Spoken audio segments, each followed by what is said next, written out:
The observation deck of the Galactic Council Station provided a view of 17 star systems, each home to civilizations that had learned the fundamental truth of survival. Every species knew when to stop fighting. Coven stood before the transparent wall, his crystalline fingers tapping a rhythm against his side that his species used to indicate contemplation. Behind him, the council chamber buzzed with low conversation as representatives from 43 worlds gathered for what should have been a routine assessment. Hyarin entered the chamber with measured steps, her dark eyes scanning the assembled delegates. She had been humanity's voice in this galactic forum for 3 years now, and she had learned to read the subtle signs of alien discomfort. Today, that discomfort was palpable. The Varanthi delegates kept their wings folded tight against their backs, a defensive posture. The Holomech representatives had dimmed their bioluminescence to barely perceptible glows. Something had changed. Coven turned as she approached, his translator device rendering his crystalline chimes into words. Ambassador Hyarin, we have been monitoring the border situation near the Tanis system. Your species has been engaged in conflict with the Ravan Collective for 27 standard days. Hyarin nodded slowly. We have. The Collective claims ownership of 3 uninhabited worlds that our scouts discovered and began terraforming operations on 15 years ago. They attacked our engineering teams without warning. Yes, Coven replied, his tone carrying no emotion that she could detect. We have the reports. Initial casualty ratios favor the Collective by a margin of 3 to 1. Your supply lines are strained. The Collective has superior numbers and positioning. By all standard calculations, your forces should have withdrawn after the first week. And yet we have not, Hyarin said. Indeed. Coven gestured toward the central display, where a tactical map materialized in the air between them. Red markers indicated human positions. Blue showed the Collective's forces. The red markers were surrounded, outnumbered, and by any reasonable analysis defeated. This is why we asked you here. We need to understand why your species continues this engagement. Are you unaware of the mathematical certainty of your defeat? Or is there a cultural reluctance to acknowledge reality? Hyarin felt a familiar tension in her jaw. 3 years of diplomatic training kept her voice level. We are fully aware of our tactical position. We simply do not believe the fight is over. A ripple of movement passed through the council chamber. The Holomech delegate brightened momentarily, then dimmed again, his species equivalent of a nervous laugh. Coven's translator remained silent for a long moment, and Hyarin wondered if she had broken it with her response. You do not believe, Coven finally said, that a fight with predetermined outcomes should be concluded before additional resources are wasted and lives are lost? We believe that outcomes are not predetermined until they occur. On the far side of the Tanis system, Deho stood in the command center of the human forward operating base, watching the same tactical display that the council was analyzing. His face bore the lines of too many sleepless nights, and the scar across his left cheek was a souvenir from an engagement 2 weeks prior. Around him, junior officers moved with practiced efficiency, calling out position updates and casualty reports. Junho's voice crackled over the communication channel. Commander, this is Delta 7. We have sustained 40% casualties. Enemy forces are advancing on 3 sides. Permission to fall back to secondary positions. Deho studied the map. Delta 7 was a forward observation post that provided critical intelligence on collective troop movements. Losing it would blind them to enemy reinforcements. But Junho was right, the position was becoming untenable. Delta 7 understood. How many are combat effective? 12, sir. We started with 35. Every commander made calculations in battle. Numbers and probabilities and the cold arithmetic of survival. Deho had made thousands of such calculations in his career. The difference was that he had learned to factor in variables that the enemy did not understand. Delta 7, hold position for 6 more hours. We are moving reserves to flank the advancing enemy columns. When they commit to overrunning your position, we will hit them from behind. There was a pause on the line. Then Junho's voice returned and Deho could hear the change in it. Not resignation, but something else. Something that emerged when the path forward became clear through absolute necessity. Understood, Commander. Delta 7 will hold. The communication ended. One of the junior officers, Soman, turned from her station. Sir, 6 hours may be optimistic. The casualty projections are based on the assumption that our forces will degrade under pressure the same way enemy forces do. Deho interrupted. Have you ever noticed that we do not? Salman hesitated. She was new to the command staff, recently promoted from a medical position. I have noticed, sir. I have been trying to understand it. It defies standard stress response models. Then I suggest you study it closely, Lieutenant, because understanding that difference is the only reason we are still in this fight. Back on the council station, the session had dissolved into heated debate. Hiron stood silent at the center of it, letting the aliens argue among themselves about human irrationality, about stubborn pride, about a species too young to understand the realities of interstellar warfare. A Varanthi delegate spread her wings wide, a gesture of emphasis.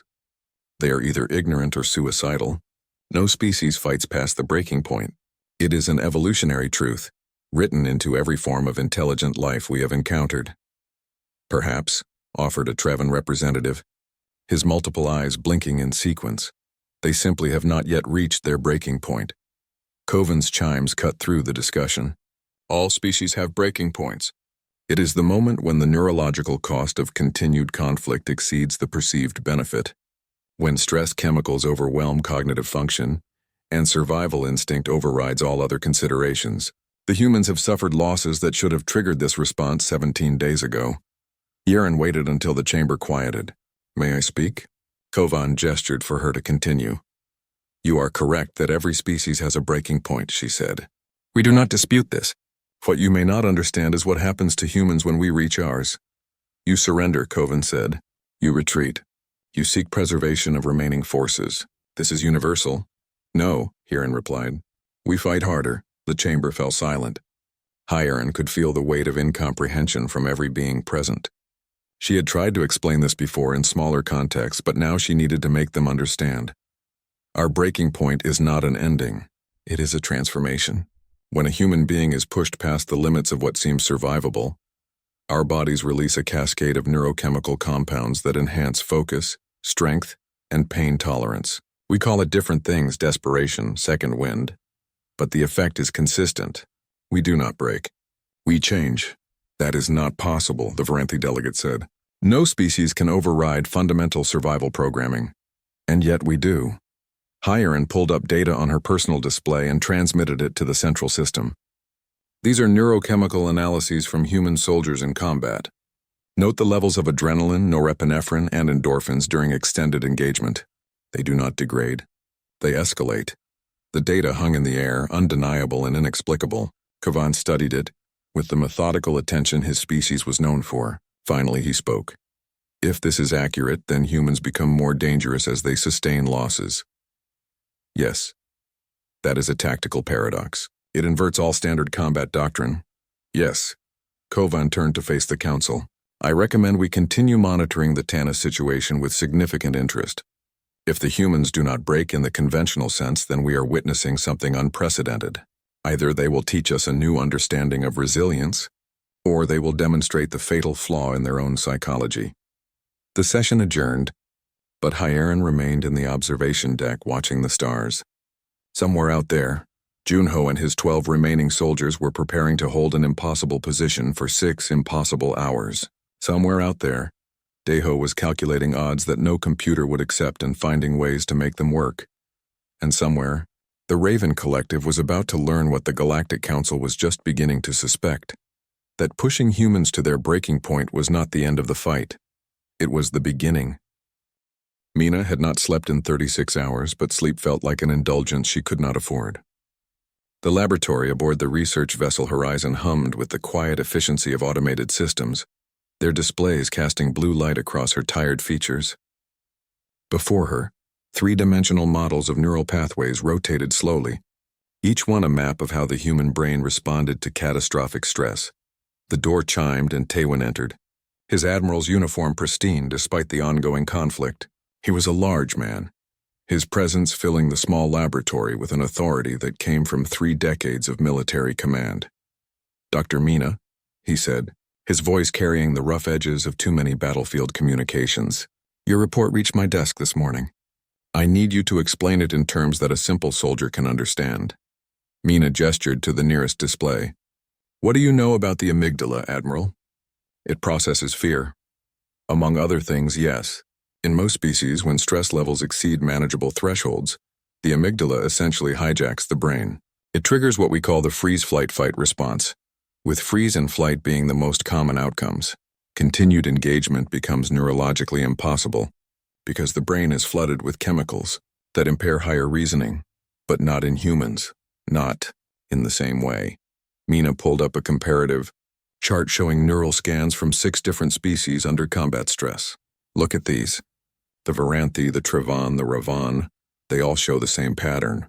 As stress increases, activity in the prefrontal cortex decreases. Decision-making ability degrades. Self-preservation instinct dominates. She highlighted the human scans. Now look at ours.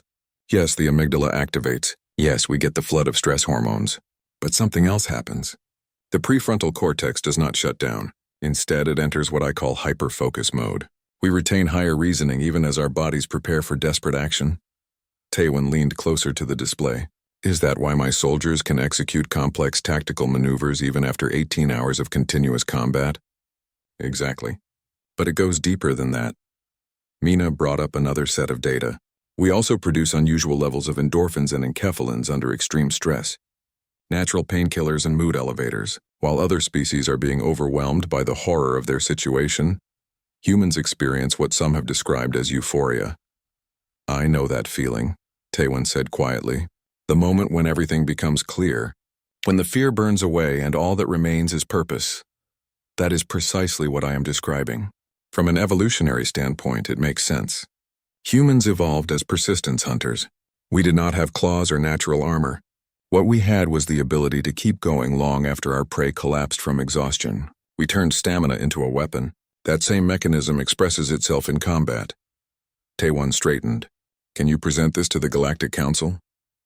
I already have. They think I am either lying or describing a mental illness. Show them combat footage. Show them Delta 7. Mina had watched the Delta 7 recordings 17 times, trying to understand what she was seeing from a neurological perspective. Junyo and his remaining soldiers, surrounded and outnumbered 6-1, had held their position for 8 hours instead of 6. When the Raven Collective finally committed their forces to overrunning the outpost, they found themselves facing humans who fought with mechanical precision, despite horrific injuries. The flanking maneuver Daiho had orchestrated caught the collective in a perfect vice. Delta 7 had been the bait, and Junho's team had not just survived but had inflicted casualties at a ratio that violated every combat model. 3 of Junho's 12 soldiers survived. Junyo himself had taken wounds that should have incapacitated him, but had continued directing fire until the relief forces arrived. When medical teams reached him, they found him still conscious, still calculating fields of fire, his body running on neurochemical processes that no alien species could replicate. The council watched the footage, Mina said. They called it an anomaly. They said we must have had hidden reinforcements or that our equipment specifications were underreported. They cannot accept that human physiology simply works differently than theirs. Then make them accept it. How, Admiral? Taewon was quiet for a long moment, his eyes distant. I have been fighting for 30 years, Doctor.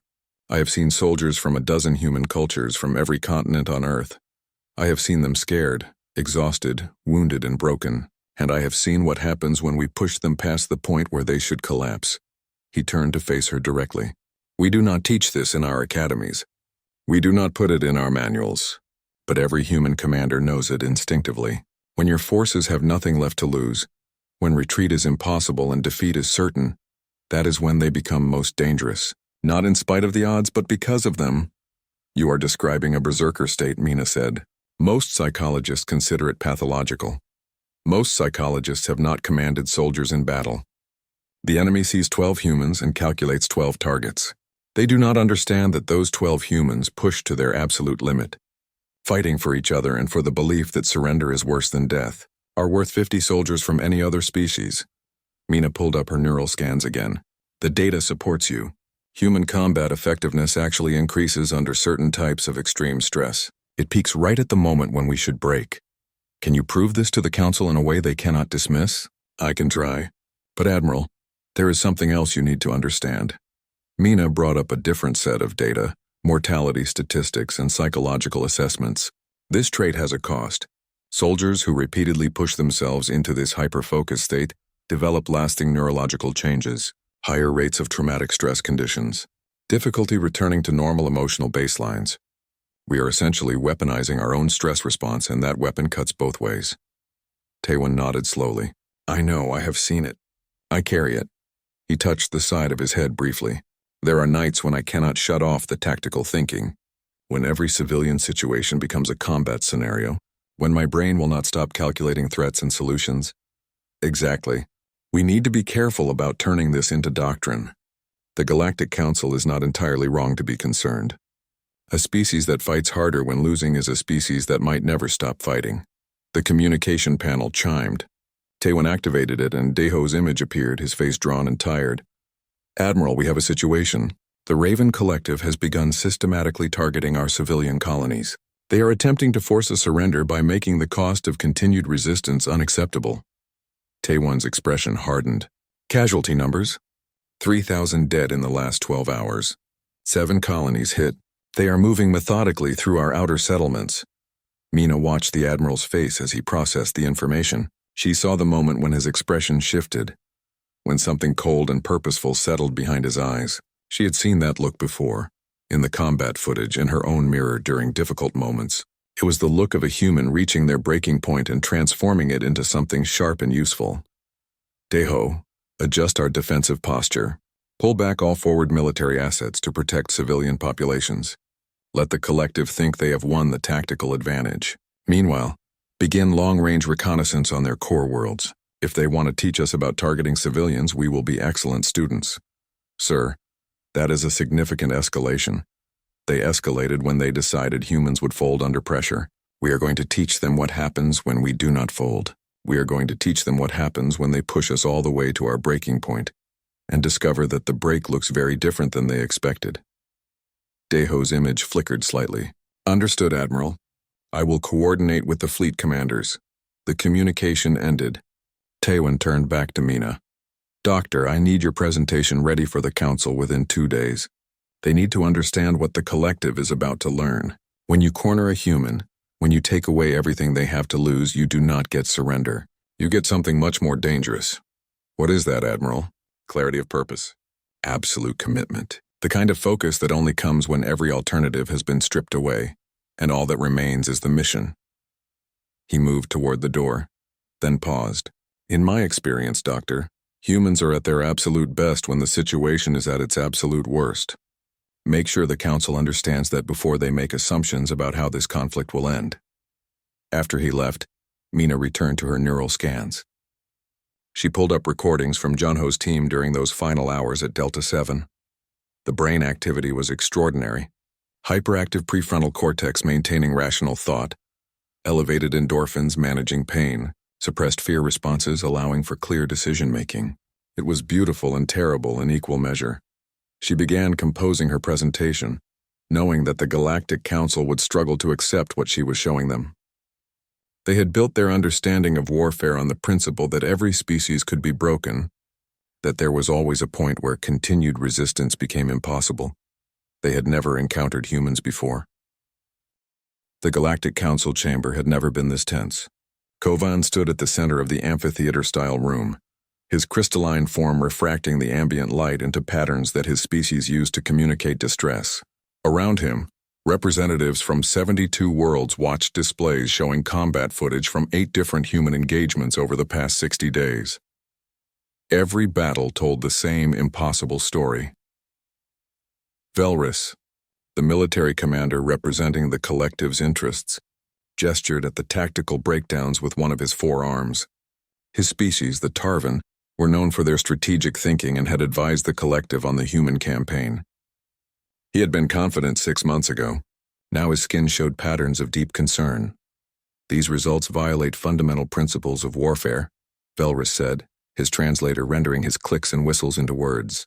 At New Havana, human forces were surrounded by units with 4 times their strength.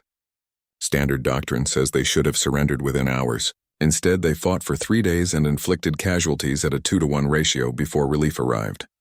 He pulled up another engagement. At Prometheus Station, we had them cut off from all supply lines. Their ammunition should have run out in 12 hours. They held for 48, and when we finally breached their defenses, we found they had been manufacturing improvised explosives from station materials. They turned their own infrastructure into weapons. A murmur rippled through the council. The Varanthi delegate spread her wings partially. This is what we have been warning about. Humans do not fight rationally. They do not accept defeat even when it is mathematically certain. Hyarin stood from her position in the human delegation area. She had been quiet for most of the session, letting the evidence speak for itself. Now she felt the need to provide context. Council members, if I may, you are interpreting our behavior through your own psychological frameworks. You see refusal to surrender as irrational, because for your species, surrender is the logical response to overwhelming odds. But human psychology evolved differently. Coven's translator chimed. Ambassador Hiran, we have reviewed Dr. Mina's research extensively. We understand the neurochemical processes she described. What we cannot understand is why your species developed such a trait. It seems counterproductive to survival. Does it? Hiran pulled up her own display, showing human evolutionary history. Humans evolved on a world with significant megafauna predators. We were not the strongest or fastest species. Our survival strategy was persistence. We tracked prey for days until they collapsed from exhaustion. We faced predators by refusing to be intimidated. The humans who survived were the ones who kept going when stopping meant death. She changed the display to show historical human conflicts. Our entire recorded history is a testament to this trait. Civilizations that should have fallen continued fighting. Armies that should have routed held their ground. Time and again, humans have succeeded not because we were stronger, but because we would not stop. And that, said a new voice, is precisely what makes them dangerous. The speaker was Nylith, representative of the Corvian Collective, a species known for their philosophical approach to galactic politics. She rarely spoke in council sessions, but when she did, others listened. I have been studying the human conflicts with great interest, Nylith continued, and I have reached a conclusion that troubles me deeply. The humans are not irrational. They are playing a different game than the rest of us. When we engage in warfare, we do so with the understanding that there are acceptable losses and unacceptable ones. There is always a point where we decide the cost exceeds the benefit. Humans do not have that calculation, or if they do, the threshold is so high as to be effectively infinite. You are suggesting they cannot be defeated? Felrus asked. I am suggesting they cannot be broken through conventional means, and that means any species that enters conflict with humanity must be prepared for total war, because humans will accept nothing less. The chamber fell silent. Hiran could see the implications sinking in across dozens of alien faces. They were beginning to understand what she had been trying to tell them for months. Coven spoke carefully. If what you say is accurate, then humanity represents a fundamental threat to galactic stability.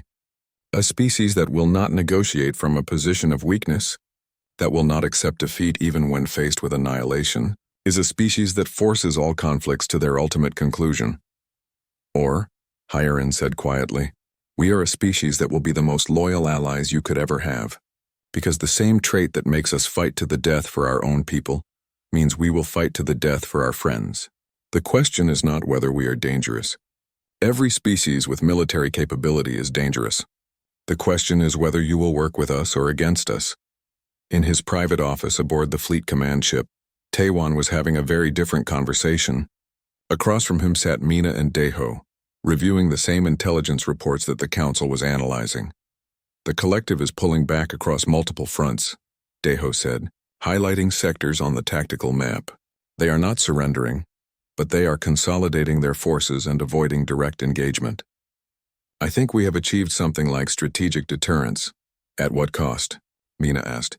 She looked exhausted, her eyes red from too many hours reviewing casualty reports and psychological assessments. I have been tracking our personnel. Taiwan, we have soldiers who have been in continuous combat for months. Their stress markers are through the ceiling.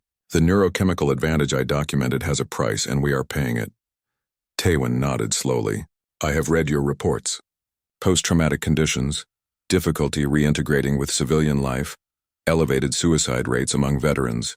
The weapon we are using against the enemy is harming us as well. It is more than that, Mina said. She pulled up medical data. I am seeing permanent changes in brain chemistry, Soldiers who have repeatedly entered that hyper-focused combat state are having trouble exiting it. Their brains are rewiring themselves for constant threat assessment. We are creating a generation of warriors who may never fully be at peace again. Deho leaned back in his chair. So what do you suggest? That we surrender? That we let the collective or any other hostile force take what they want because fighting back damages our people? No, I am saying we need to be honest about what we are doing. We are not just fighting a war. We are using a biological response that evolution gave us for short-term survival and applying it to sustained conflict. It works, but it is not cost-free. Taewon stood and walked to the viewport looking out at the stars. When I was a young officer, I served under a commander who told me something I have never forgotten. He said that the measure of a warrior culture is not how eager they are to go to war, but how carefully they consider the price of victory. We are winning because we refuse to break, but we need to remember that we are paying for those victories with pieces of ourselves. What do you propose? Mina asked. We continue fighting because the alternative is unacceptable, but we also start planning for peace. We develop better psychological support systems. We research treatments for combat stress conditions. We make sure that when this conflict ends, we have not created a society of people too damaged to enjoy the peace they fought for. On the council station, the debate continued. Some representatives argued for immediate military action against humanity, a preemptive strike before humans became too established in the galaxy. Others argued for isolation, cutting off all contact and letting humans remain in their own space. Still others saw opportunity in alliance. The Trevin delegate, speaking for the first time, offered a different perspective. I have been consulting with our xenopsychologists. They suggest that human behavior is not unique in principle, only in degree. Many species show increased aggression when cornered. Humans simply have this response amplified to an extreme. But here's what interests me. This trait makes them formidable in defense, but it also makes them reliable. A species that will not abandon their own will not abandon their allies. You propose alliance with a species that cannot be controlled? Velrus asked. I propose recognition that control was never the appropriate framework. The galaxy has operated under the assumption that all species think similarly, that we all calculate risk and reward the same way. Humans have proven that assumption false. We can either adapt to this new reality or we can repeat the collective's mistake of trying to break what cannot be broken. Kovan synthesized the various arguments. A vote, then. The council must decide how to proceed. Do we classify humanity as a threat to be contained, a species to be isolated, or a civilization to be integrated? The voting process took hours. Representatives consulted with their home governments, debated amongst themselves, and examined every piece of evidence. Hiren waited in the observation deck, watching the diplomatic process unfold and wondering what verdict would be passed on her species. When the results came in, they were not what anyone expected. The council had voted for a fourth option, cautious engagement with mandatory oversight.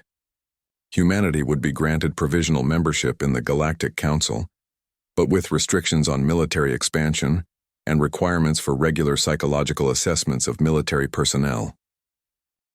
The message reached Earth on a cold morning in March, transmitted through channels that bypassed normal diplomatic protocols. It was brief and devastating in its simplicity. The Ravan Collective, stung by their losses and humiliated by their inability to break human resistance, had formed a coalition with 4 other species. Together they represented nearly 30% of galactic military capacity. Their objective was stated clearly: the complete neutralization of human military capability and the forced relocation of all human colonies to designated containment zones. They called it the Rationalization Initiative. They claimed it was for the good of galactic stability. Taewon stood in the Fleet Command Center, surrounded by holographic displays showing the coalition's force deployments. The numbers were staggering. 1,200 warships moving in coordinated formations toward human space, not probing attacks or border skirmishes, but an existential assault designed to eliminate humanity as a military factor in galactic affairs. Deho was on one screen, his face grim. Mina on another, her exhaustion replaced by something harder. Shunho, recently promoted and given command of his own battle group, on a third, and in the center Hiren, transmitting from the council station where she had just watched the diplomatic process collapse entirely. They waited until they had overwhelming force, Hiren said. They learned from their individual failures. Now they are trying to break us all at once with numbers too large for our tactics to overcome. Current human fleet strength? Taewon asked. Daeho pulled up the data. 347 combat-capable ships, spread across 17 defensive positions. If we consolidate, we leave colonies undefended. If we spread out, we face local superiority ratios of 4 or 5 to 1. What about the council? Will anyone stand with us?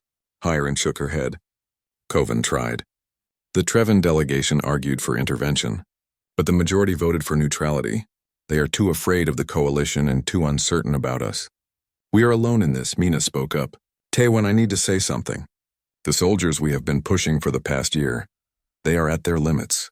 Not the breaking point that the aliens think we have, but real psychological and physical exhaustion. If we ask them to fight this coalition, we are asking them to sustain combat operations at an intensity that may cause permanent damage. I know, Taewon said quietly. I have read your reports. But what choice do we have? If we do not fight, humanity becomes scattered refugees in containment zones, our autonomy stripped away, our culture slowly erased. That is not survival. That is just slower death. So we fight, Junho said. It was not a question. We fight, Taewon confirmed, but not the way they expect. They think they can overwhelm us with numbers. They think they can make the cost so high that even humans will break. They are right about one thing. We cannot win a conventional war against those odds, so we do not fight a conventional war. He pulled up a strategic overview of the coalition's advance. They are moving in a coordinated wave, systematically conquering territory and establishing control. They expect us to defend static positions and bleed ourselves dry trying to hold ground. Instead, we evacuate ahead of their advance. Every human colony, every outpost, every defensible position, we pull back and leave them nothing but empty facilities. You are talking about abandoning years of colonization effort, Daeho said. Millions of people displaced. I'm talking about survival. We pull everyone back to the core worlds, consolidate our forces, and then we start hitting them in ways they cannot predict. No front lines. No static defenses. Pure guerrilla warfare on a galactic scale. We make them spread out to hold all the territory they are taking, and then we bleed them with raids, ambushes, and strikes against their logistics. Mina leaned forward. That is a strategy of exhaustion. You are betting that we can sustain that kind of campaign longer than they can. Yes, because I know something about humans that the coalition is about to learn. We are very, very good at suffering for a long time if we believe there is purpose to it.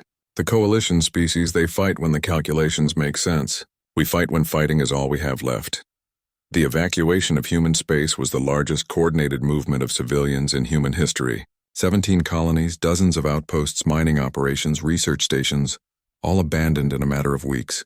Transport ships moved in endless convoys, carrying people and essential equipment back to the core worlds. The coalition watched in confusion. They had expected desperate defenses, last stands, the kind of suicidal resistance humans had shown in previous engagements. Instead, they found empty facilities and booby-trapped infrastructure. Velrus, commanding the coalition's central fleet, stood in his command center reviewing reports. They are running. The humans are actually running. His tactical officer, a Raven strategist, pulled up the evacuation data. All civilian populations have withdrawn. We are encountering only token military resistance. It appears the humans have finally recognized the futility of continued conflict. Then why am I not satisfied? Velrus asked. He had been fighting humans for over a year now. He had seen too many impossible stands and unlikely victories to trust this apparent capitulation. What are we missing? The answer came 3 days later, when supply convoys in the rear of the coalition advance started disappearing. At first it was just a ship here and there. Then entire transport groups, human raiders struck from unexpected vectors, hit hard and vanished before coalition forces could respond. The pattern repeated across dozens of systems. Coalition forces would secure a system, establish occupation infrastructure, and begin consolidating their holdings. Then human strike teams would appear, sometimes in single ships, sometimes in small squadrons. They would destroy supply depots, cripple communications arrays, and mine travel routes. The damage from each individual raid was relatively minor, but the cumulative effect was devastating. Coalition forces found themselves spread across hundreds of light years, trying to defend territory that humans no longer wanted, but could not be allowed to fall back into human hands. Every ship dedicated to garrison duty was a ship unavailable for the advance. Every unit assigned to convoy protection was a unit not pushing into human core territory, and humans kept hitting them. Junho led one of the most effective raider groups, a dozen ships that specialized in hitting targets deep in coalition-controlled space. His strategy was brutal in its simplicity. Identify the most valuable targets, strike with overwhelming speed, and disappear before reinforcements arrived. His crews were exhausted, living on stimulants and adrenaline, sleeping in their combat stations and eating rations that barely qualified as food. They were past any reasonable measure of sustainability. And they kept fighting because Junho kept finding reasons to fight one more day. Target is a fuel depot servicing the Coalition's 3rd Fleet. He briefed his team before their latest operation. We hit it, we set back their advance by a week minimum. That is another week for our core worlds to prepare defenses. Another week for our factories to build more ships. Another week that humanity survives. Bora, now his executive officer, studied the tactical layout. Security is heavy. We will lose at least 2 ships on this run. I know. Volunteers only for the assault wave. Everyone else stands by for the extraction. Every hand went up. Unyo looked at his crew and saw the same exhaustion he felt. The same desperate determination. They were breaking, slowly and inevitably, but they would hold together long enough to finish the mission. They always did. The raid went according to plan, which meant it was chaotic and bloody and barely successful. They destroyed the depot, lost 3 ships instead of 2, and limped back to the rally point with damaged vessels and wounded crew. But the depot was gone and the Coalition's advance slowed, 1 target among hundreds, 1 small victory in an unwinnable war. It was enough. On Earth, Taewon coordinated the overall resistance from a command center buried deep beneath the surface. The strategic situation was grim but not hopeless. The Coalition advance had stalled as more and more forces were diverted to rear security. Human casualties were mounting, but so were Coalition losses. And the Coalition had expected this to be over quickly. Mina worked in an adjacent facility, treating soldiers who came back from raids with wounds both physical and psychological. She had given up trying to document the long-term effects of sustained combat stress. Right now her job was just to keep them functional long enough to go out again. We cannot maintain this pace, she told Taewon during one of their regular consultations. I am seeing complete psychological breakdowns. Soldiers who cannot stop shaking. Others who cannot feel fear anymore, which is almost worse. We are burning through our people, I know. How long can we sustain current operations? Honestly, maybe 6 more months before we start losing combat effectiveness, not from casualties, but from sheer mental collapse. We are asking humans to do what humans do best, fight past their breaking point, but we are asking them to do it continuously for a year. That is beyond what our biology was designed for. Taewon nodded slowly. Then we have 6 months to make this work. Because if we stop now, the war did not end with a climactic battle. It ended with mathematics and exhaustion. 14 months after the Coalition's assault began, Velrus sat in his command center staring at casualty projections that no longer made sense. The Coalition had lost 642 ships. Human losses were estimated at over half their original fleet. By every tactical measure, the Coalition was winning, and yet they were losing. Explain this to me again, Velrus said to his strategic staff. We control 70% of former human territory. We have destroyed more than half their military capacity. Why are we considering a ceasefire? The Raven tactician pulled up economic data. Commander, maintaining occupation of conquered territory is costing us 30% of our military budget. We have diverted 800 ships to rear security, more than twice what we allocated for the initial assault. Meanwhile, human raiders continue to operate with apparent immunity. Last month alone, they struck 47 targets across Coalition space. So we increased security. We have increased security 16 times. The humans adapt. They strike where we are weak, avoid where we are strong, and inflict just enough damage to make every system we hold a liability instead of an asset. Another officer, a Tarvan strategist, added context. Commander, we have analyzed human operational patterns. They are not trying to win anymore. They are trying to make victory too expensive for us to sustain, and it is working. 3 Coalition member species have already withdrawn forces, citing domestic economic concerns. Velrus's skin showed patterns of deep frustration, so the humans are beating us by refusing to admit they are beaten. Essentially, yes. On Earth, Taewon received similar reports with very different emotions. The human command staff had gathered in the war room, their faces showing the strain of 14 months of continuous operations. Mina sat to one side, her medical report spread before her like an indictment. "We are at the breaking point," she said without preamble. "Not the kind the aliens think we have, but the real one. I have soldiers who cannot remember why they are fighting. Others who have panic attacks during downtime but function perfectly in combat, because their brains only work properly under stress now. We have won this war by paying for it with our mental health, and the bill is coming due." Daeho, his face more lined than it had been a year ago, nodded. "Operational effectiveness is down 35%, not from lack of skill or courage, but from pure exhaustion. We can keep fighting, but we are approaching the point where fighting costs more than losing would have." Junho, attending via hologram from his raider base, spoke quietly. "My crews are holding together with willpower and stimulants. I had to relieve 3 commanders last week for combat effectiveness issues. Not cowardice, just complete psychological breakdown. We are running on fumes." Taewon looked at each of them in turn. These were the people who had made humanity's desperate resistance possible. They had found ways to turn human stubbornness into a strategic asset. And now they were telling him that the asset was depleted. "If we negotiate now," Taewon said, "we negotiate from a position where the coalition is exhausted, but still in control of most of our former territory." "What kind of terms can we expect?" Hierin, participating from the council station where she had maintained a lonely diplomatic vigil throughout the war, pulled up proposals that had been quietly circulating. "Better than we would have gotten if we had surrendered initially. The coalition is willing to return captured territory in exchange for human agreement, to limit military expansion, and accept council oversight of our armed forces. We would remain autonomous but constrained." "We fought for 14 months to end up accepting restrictions anyway?" Daeho asked. "We fought for 14 months to have the leverage to negotiate those restrictions instead of having them imposed on us absolutely," Hierin corrected. "There is a difference between limits we agree to and a cage we are locked in," Mina spoke up. "From a medical standpoint, we need to end this soon. If we push our people much further, we will create an entire generation too damaged to function in peacetime. We will have saved humanity only to fill it with people who cannot enjoy what they saved." The room fell silent. These were the calculations that haunted commanders, the math of suffering measured against the math of survival. "I need to know," Taewon said finally. "Can we keep fighting if we have to?"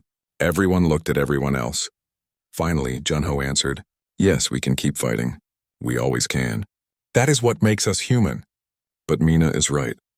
The cost of continuing is starting to exceed the value of victory. Taewon stood and walked to the large display showing human space. So much of it was red now, coalition-controlled, but the core worlds remained, and every colony they had evacuated could be re-established. The infrastructure could be rebuilt.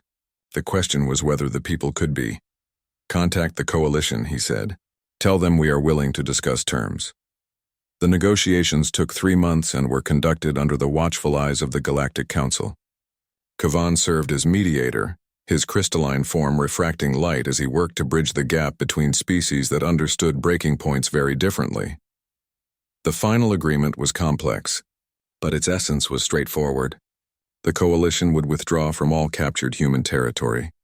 Humans would accept a 20-year moratorium on military expansion beyond their current borders, and would submit to biannual inspections by a council oversight committee. Both sides would establish a joint commission to study the causes of the conflict and develop protocols for preventing future misunderstandings. It was not victory. It was not defeat. It was survival with conditions attached. When the treaty was signed, Velrus and Taewon met face to face for the first time. The Tarvan commander's skin showed patterns that his translator rendered as grudging respect. "You cost us more than you were worth," Velrus said. "That is not a compliment to your military prowess. It is an acknowledgement of your fundamental unreasonableness." Taewon smiled slightly. "We call it determination. You call it whatever makes you feel better about sacrificing so much for so little gain. We gained everything. We gained the right to remain ourselves. If you do not understand why that was worth fighting for, then you never understood why you could not defeat us." They parted without warmth, but with understanding. The coalition had learned that humans could not be broken conventionally. Humans had learned that they could sustain themselves past all reasonable limits, but not forever. In the months that followed, human space slowly rebuilt. The evacuated colonies were re-established. The fleet was repaired and within treaty limitations expanded. And the soldiers who had fought the long campaign came home to a civilization that barely understood what they had been through. Mina established treatment centers across human space, facilities dedicated to helping veterans recover from the neurological and psychological toll of sustained combat. It was slow work, healing minds that had been pushed past their design limits, but she threw herself into it with the same intensity she had brought to her wartime research. Junho retired from active service and took a position training new recruits. He found that he could not fully return to civilian life, his brain too rewired for threat assessment and tactical thinking, but he could teach others how to harness the traits that had made human resistance possible without destroying themselves in the process. Daeho stayed in command, working with the Council Oversight Committee and slowly rebuilding trust with species that had feared human unpredictability. It was frustrating diplomatic work, but necessary for ensuring that humanity's next conflict would not result from simple misunderstanding. Hiron continued her role as Earth's primary voice in the Galactic Council. She found that humanity's reputation had changed. They were no longer seen as a minor species to be evaluated and categorized. They were seen as dangerous, unpredictable, and absolutely committed to their own survival. Some species avoided them. Others sought alliance, recognizing that humans would be formidable friends. Taewon remained in his position for 3 more years before finally retiring.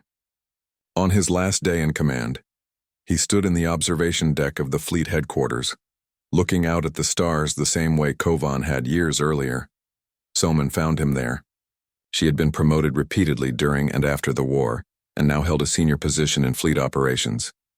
"Admiral, the ceremony is about to begin." "I know. I just wanted a moment up here first." He gestured at the viewport. "Do you know what I think about when I look at the stars now?" "Sir? I think about how we almost lost everything because the galaxy did not understand us. And then I think about how we almost lost everything trying to make them understand. And then I think about all the soldiers who paid the price for that education. Was it worth it, sir?" Taewon was quiet for a long moment. "Ask me in 20 years when we see what kind of galaxy we have built. If we use this breathing room to become wiser, to find ways to be strong without being broken, then yes, it was worth it. If we just used it to prepare for the next war, then we missed the point entirely."